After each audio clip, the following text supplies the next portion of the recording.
আমার কাছে মনে হচ্ছে যে পুরো পরিস্থিতিটা এরকম পরিস্থিতি আমরা দেখতে চাইনি। আমরা আমাদের বাচ্চাদেরকে স্কুলে বা কলেজে পাঠাচ্ছি গুলি খাওয়ার জন্য না, পড়াশোনা করানোর জন্য। সো আমার কাছে মনে হচ্ছে যে যে পরিস্থিতি তৈরি হয়েছে এই পরিস্থিতিটার দ্রুত একটা অবসান হওয়া উচিত এবং আমরা যে মুক্তিযুদ্ধের চেতনায় যে বৈষম্য বিরোধী একটা সমাজ ব্যবস্থা দেখার জন্য যে স্বপ্ন দেখেছিলাম সেই স্বপ্নটাকে সফল করতে হবে এবং এই স্বপ্নটা এই প্রজন্মের মধ্যেও কিন্তু ছড়িয়ে দিতে হবে। সো সব কিছু মিলে যে পরিস্থিতি তৈরি হয়েছে সেই পরিস্থিতির সমাধান করার দায়িত্ব বর্তমানে প্রশাসনে যারা রয়েছেন তাদের, এবং আমরা চাই যে আমাদের ছেলেরা, আমাদের মেয়েরা, আমাদের শিক্ষার্থী ছাত্র যারা রয়েছে তারা যেন নির্দ্বিধায় এবং কোনো ধরনের কোনো নিরাপদে যেন পড়াশোনা করতে পারে এবং তাদের যে দায়িত্ব রয়েছে সেই দায়িত্বগুলো পালন করতে পারে। তাদের যেন রাস্তায় ঘুরতে না হয়, তাদের দাবি আদায়ের জন্য তাদের যে অধিকারটুকু রয়েছে সেই অধিকারটুকু তারা যেন ঠিক মতো পায় এবং সেটা করার দায়িত্ব কিন্তু এই প্রশাসনের রয়েছে। সো আমার কাছে মনে হচ্ছে যে এখন পর্যন্ত আমরা যে বৈষম্য বিরোধী একটা সমাজ ব্যবস্থা দেখতে চেয়েছিলাম সেই বৈষম্য বিরোধী সমাজ ব্যবস্থার পুরোটুকু দায়িত্ব পালন করার দায়িত্ব কিন্তু এই প্রশাসনের।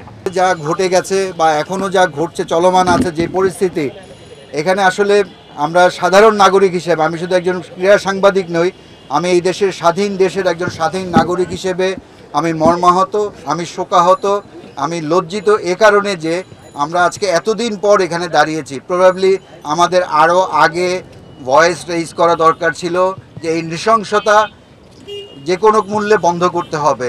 যারা সংশ্লিষ্ট দায়িত্বে আছেন তারা সেটি করেননি।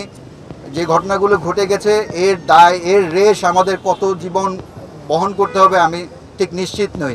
তবে আমার দাবি হলো প্রত্যেকটি ঘটনার সুষ্ঠু তদন্ত, কোনো আইওয়াশ নয়, প্রত্যেকটি ঘটনার সুষ্ঠু তদন্ত হতে হবে এবং এটা নিশ্চিত করতে হবে যে আমাদের সামাজিক জীবনে আমরা ক্রীড়া সাংবাদিক, এখন আমাদের সামনে দিয়ে যাচ্ছেন অটো চালক আছেন, রিক্সা চালক আছেন, একজন মুদির দোকান চালাচ্ছেন, প্রত্যেকের স্বাধীন দেশের স্বাধীন নাগরিক হিসেবে যে অধিকার, সে অধিকার থেকে আমরা যেন কেউ বঞ্চিত না হই।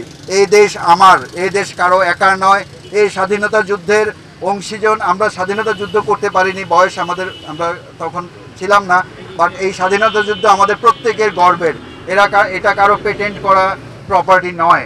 আমার মনে হয় এখন উপলব্ধি করার সময় এসছে, যথাযথ কর্তৃপক্ষ সেটা উপলব্ধি করবেন এবং আমাদেরকে কোয়ান্টিটি না, আমি কোয়ান্টিটি চাই না, আমরা কোয়ালিটি লাইফ চাই। যে জীবনটা হবে, আমি আমার বাসা থেকে অফিসে যাব নিরাপদে, আমার সন্তান স্কুলে যাবে, আমার বৃদ্ধ বাবা মা তারা সুচিকিৎসা পাবে, আমি সেই সমাজ ব্যবস্থা চাই।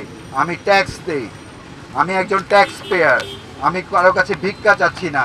এই দেশে আমার অধিকার আমি চাই এবং আজকে যারা যে শিক্ষার্থীরা তাদের জীবনের বিনিময়ে আমাদের চোখ খুলে দিয়েছেন তাদের প্রতি শ্রদ্ধা জানাই। আমার মতো মধ্যবয়স্ক যারা তাদের চোখ খুলে দিয়েছেন, আমাদেরকে বলার সুযোগ দিয়েছেন, আমাদেরকে নতুন করে উপলব্ধি দিয়েছেন যে না, এই দেশ আমার, এই দেশের আমার সমান অধিকার আছে। রাষ্ট্রের প্রথম ব্যক্তি থেকে শুরু করে 16 কোটি জনতার সর্বপ্রান্তিক যে জনগোষ্ঠী, প্রত্যেকের এই দেশের সমান অধিকার আছে। আমরা কোনো শিডিউল কাস্ট নই, কারো দয়ায় আমরা বাঁচি না, আমরা আমাদের অধিকার নিয়ে গর্বের সঙ্গে বাঁচতে চাই। এবং সবশেষে আবার এই দুঃখজনক মর্মান্তিক ঘটনায় এই নৃশংসতা আমরা আমাদের জীবনে দেখিনি, আমরা মুক্তিযুদ্ধে দেখার সুযোগ হয়নি, আমরা এমন নির্মম।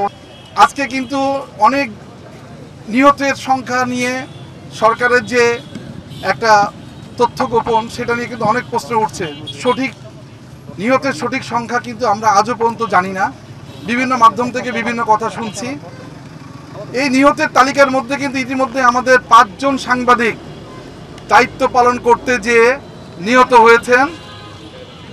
আমরা এই ক্রীড়া সাংবাদিক সমাজের পক্ষ থেকে তাদের রুহের মাগফিরাত কামনা করছি।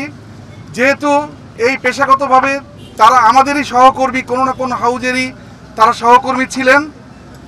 আমরা প্রথমেই দাবি করব তাদের প্রতিটি মৃত্যুর সঠিক এবং বিশ্বাসযোগ্য বিচার হোক।